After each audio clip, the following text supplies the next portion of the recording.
Jean-Charles, bonjour. Bonjour. Dans les terrasses du Larzac, pour une petite virée, et on croise un champenois. Et oui, Ouais, il y a de tout. presque. Breton et champenois. Breton et champenois, et languedocien maintenant. Et languedocien à fond. Ouais, Voilà, ouais. voilà. Le nom du domaine tout de suite. Clos à Guilhem. Clos à Guilhem depuis 2015. Ouais, absolument. Ouais. Voilà, Ça a une belle commencé. aventure, on va raconter ça. Déjà des vins moi, qui m'ont énormément touché. Et on sent qu'il y a un projet derrière, que vous êtes un dégustateur, puisque moi je dis tout le Oula. temps que... Non mais derrière un vin, Ouais. il faut connaître, même connaître le vin, il faut savoir le déguster. Ouais. Ça ne s'improvise pas. J'ai l'impression que vous connaissez un peu ce sujet-là. Mais on va dérouler autrement. Ce qui est intéressant, c'est que vous venez de la Champagne, du milieu viticole. Vous avez travaillé chez Veuve Clicquot, c'est ça? Absolument pendant 12 ans, ouais. Partie vignoble. Plutôt côté conseil environnemental et technique viticole, en fait. Voilà. Donc un lien avec eux, et on le sait, faut le souligner, je pense qu'on ne le sait pas assez, c'est que c'est un vignoble très exigeant, la Champagne. C'est une viticulture, Ouais. On a tendance à caricaturer la Champagne, Ouais. mais Non, pour bien la connaître, c'est un modèle, c'est carré, c'est propre, c'est carré et franchement, ouais. Et Voilà. quand je suis arrivé ici, je me suis dit, oula, si je veux atteindre le niveau champenois, il va y avoir du boulot derrière. Ouais.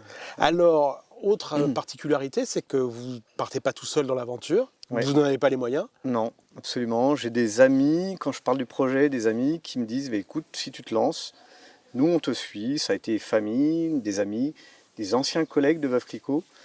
Entre autres, l'ancien chef de cave qui était mon boss, qui me dit bah, On peut le citer, hein, Dominique de Marville, ouais. personnage que j'apprécie hautement. Ouais. Sans lui, je suis pas sûr que le domaine aurait vu le jour, honnêtement.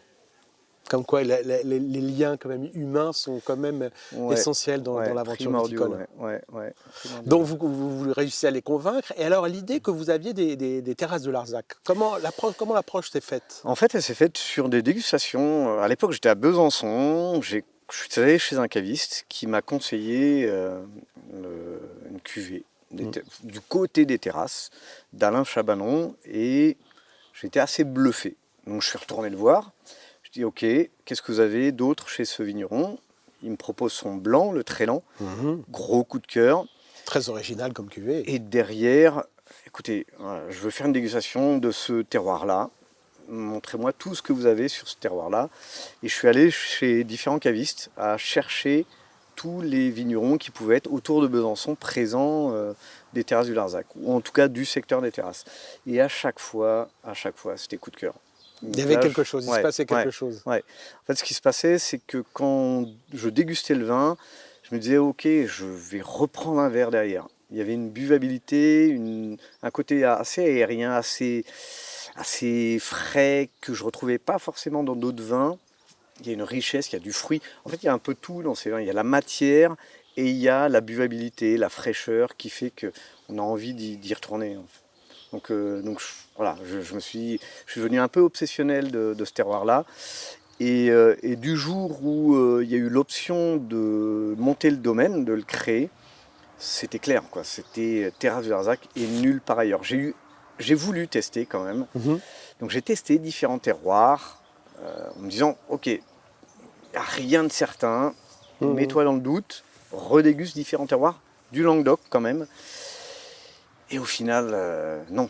C'était les terrasses qui... Revenez toujours sur les... J'ai hésité à un moment donné avec côté Maury, par là, les hauteurs de Perpignan, là, où on retrouve cette même fraîcheur, ce côté buvabilité.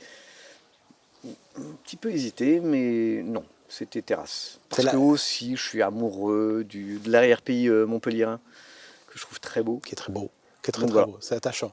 Mais plutôt que de trouver une entité, on peut dire, parce que ça existe, hein, des 10-12 hectares, vous allez faire en bon français du picking, quoi. Parce que vous allez partir sur chercher la parcelle. Ouais, en fait, ça s'est fait un peu sur le relationnel et sur ce que je pouvais entendre. Avec une idée d'assemblage, ça veut dire aussi l'idée des terroirs. Ah oui, alors ça c'est venu un peu au fil du temps, quand j'ai un peu plus maîtrisé la qualité des différents terroirs de l'appellation. Elle est assez variée hein, finalement, elle est petite mais assez variée dans les terroirs. Donc on a des sols très caillouteux, avec une richesse en oxyde de fer, donc une matrice un peu rougeoyante. On peut avoir... Alors c'est plutôt le fond de la vallée de l'Hérault. Le... On a les rufs qui sont ultra rougeoyants. Mhm. On a des schistes aussi. Et puis il y a un autre type de terroir qui n'est pas forcément classé terrasse du Larzac, mais qui est dans la zone, qui sont des argiles blanches calcaires. Mhm.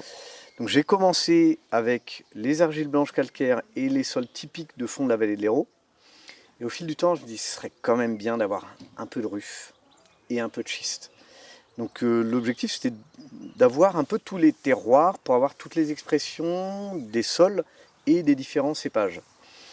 Ça s'est fait progressivement au fil des ans. On a commencé en 2015. En 2017, on acquiert 55 arts de Mourvèdre, juste à côté du domaine de la PRA.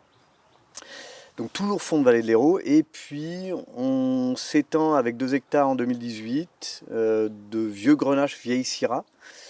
Et Christelle du Clos Rouge me téléphone un jour, en début 2020, en me disant écoute, nous on est sur une opération d'extension, par contre c'est trop grand pour nous, on a envie de s'associer avec un vigneron qu'on aime bien en gros. Est-ce que ça t'intéresserait d'aller sur les rufs et sur les schistes du Sclas du Bosc et de Saint-Jean-de-la-Blaquière? Et oui, j'ai foncé dans le tas, quoi. Oui. Et donc voilà, on a un petit peu partitionné cette exploitation qui était en vente. Et donc maintenant, en 2020, on a les 4 types principaux de sols de l'appellation. Fond de la vallée de l'Hérault, très caillouteux, argile blanche calcaire, ruf, argile rougeoyante sans pierre, et les schistes du Sclas du Bosc. On a presque l'intégralité des différents sols de l'appellation. C'est ce qui fait quand même l'originalité du projet. Ouais. Que vous n'allez pas être seulement... Parce que les terrasses du Larzac, vous l'avez rappelé, c'est large, Ouais. c'est très étendu, Ouais. il y a vraiment des variétés de terroirs. On peut dire, se spécialiser un peu en monocru, en climat, comme diraient les Bourguignons, sur du Montpérou, style l'argilo-calcaire de Montpérou, ou au contraire dans d'autres villages. Là, vous avez quelque chose... C'est comme le chef qui refuse d'être spécialisé dans le légume, dans le poisson. Il faut que le frigo soit bien gardi. Ouais, et puis c'est les épices qu'on apporte au plat final et chaque sol vraiment exprime le cépage différemment. On a vraiment des expressions, notamment de la syrah qu'on a sur 3 types de sols qui donnent des expressions complètement différentes. Les argiles blanches calcaires, c'est assez riche, je dirais presque parkerisant.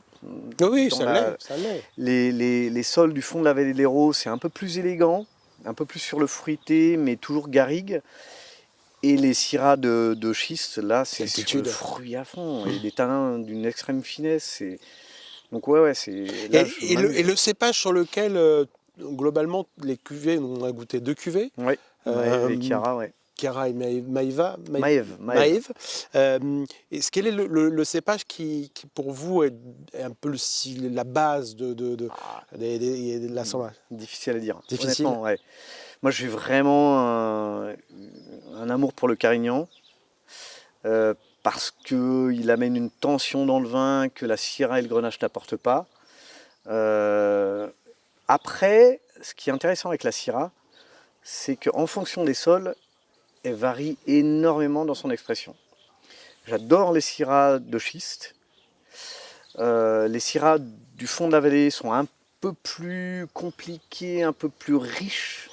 Donc dans le côté aérien, c'est peut-être moins présent. Mais c'est intéressant avec ce cépage, c'est qu'il réagit énormément au type de sol. Donc voilà, il y a ces 2 cépages qui pour moi sortent un petit peu du lot, Syrah et Carignan, avec mon petit bébé qui est quand même le Carignan. Voilà, moi c'est ce qui m'a marqué en dégustant vos vins, c'est la place du Carignan. Il faut rappeler que le Carignan a quand même une place importante dans le décret d'appellation terrasse du Larzac. Il y a d'autres appellations qui l'ont écarté plus ou moins, mais ici il a vraiment sa place. Après il y a plusieurs manières de le travailler Carignan, on va dire une manière un peu traditionnelle et puis une manière un peu plus inventive. Moi j'ai trouvé très inventive votre approche en comprenant qu'il y avait de l'acidité dans ce cépage, que beaucoup presque refusent ou essayent d'écarter. Vous comme une énergie, j'ai l'impression que vous essayez vraiment de la canaliser, cette acidité du Carignan. Ouais, le Carignan, c'est un cépage qui est vraiment adapté à la fois au terroir et au climat. Il mûrit mais lentement. Il monte jamais en degrés de façon hallucinante, contrairement à la syrah et au grenache. Donc il garde toujours un très bel équilibre entre la richesse en sucre et l'acidité. Donc dans un assemblage, mais vraiment, pour moi c'est une pièce maîtresse des assemblages. En tout cas quand on cherche un petit peu de tension dans les rouges.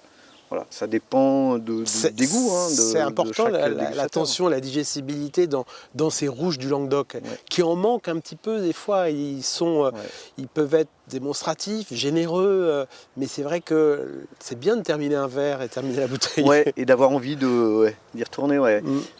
Alors, on a déjà une chance sur les terrasses, c'est que le terroir en lui-même apporte vraiment beaucoup de notes, un peu de mentholé, des notes rafraîchissantes en fin de bouche. Donc ça appelle déjà un nouveau verre. Le Carignan, il ajoute encore un peu plus à cette digestibilité. Donc voilà, après c'est mon palais, et chacun a son palais. Voilà, je suis assez sensible à ça. Très bien. Voilà. En tout cas, merci pour cette découverte merci à vous. Et longue vie pour cette belle aventure languedocienne. Merci beaucoup.